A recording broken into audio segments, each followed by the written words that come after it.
পাকিস্তানের সাবেক প্রধানমন্ত্রী ইমরান খানের ডাকা চূড়ান্ত বিক্ষোভ জনস্রোতে রূপ নিয়েছে।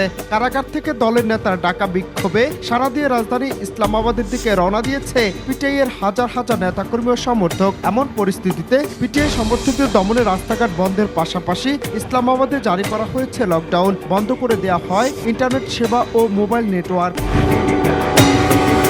সংবাদ মাধ্যম জিও নিউজ জানিয়েছে রোববার খাইবার পাখতুনখোয়া, পাঞ্জাব এবং দেশটির অন্যান্য শহর থেকে পিটিআই নেতাকর্মীরা রাজধানীর উদ্দেশ্যে রওনা দিয়েছেন। এ সময় বিভিন্ন স্থানে পিটিআই সমর্থকদের সঙ্গে পুলিশের ব্যাপক সংঘর্ষ হয়। গ্রেপ্তার করা হয়েছে দলটির কয়েকজন এমপিকে। খাইবার পাখতুনখোয়ার মুখ্যমন্ত্রী আলী আমির গান্দাপুরের নেতৃত্বে পেশোয়ার থেকে রাজধানীর উদ্দেশ্যে রওনা হয় গাড়িবহর। যোগদান ইমরান খানের স্ত্রী বুশরা বিবি। বিভিন্ন শহর থেকে নেতাকর্মীরা বহরে যুক্ত হতে থাকে সর্বসময়ে।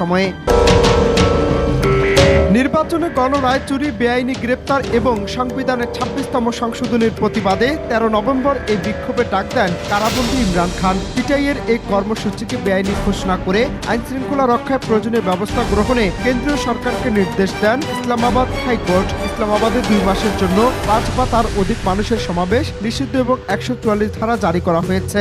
এছাড়া সাময়িকভাবে ইন্টারনেট পরিষেবা বন্ধ রেখেছে সরকার। পাকিস্তানের স্বরাষ্ট্রমন্ত্রী মহসিন নাকভি বলেছেন, বিশৃঙ্খলা এড়াতে রাজধানীতে সমাবেশের অনুমতি দেয়া হবে না। এ বিষয়ে এক সংবাদ সম্মেলনে তিনি বলেন, রাজধানীতে প্রবেশের চেষ্টাকারী সব বিক্ষোভকারীদের পুলিশ আইন অনুযায়ী ব্যবস্থা নেবে। স্বরাষ্ট্রমন্ত্রী আরো বলেন, ইসলামাবাদে লকডাউন দেওয়া হয়েছে। শহরের প্রধান সরকারি ভবন এবং কূটনৈতিক এলাকা সম্পূর্ণরূপে নিরাপত্তা দেওয়া হবে বলেও জানান তিনি। Ananta Hasan Masud, Bangla TV news desk.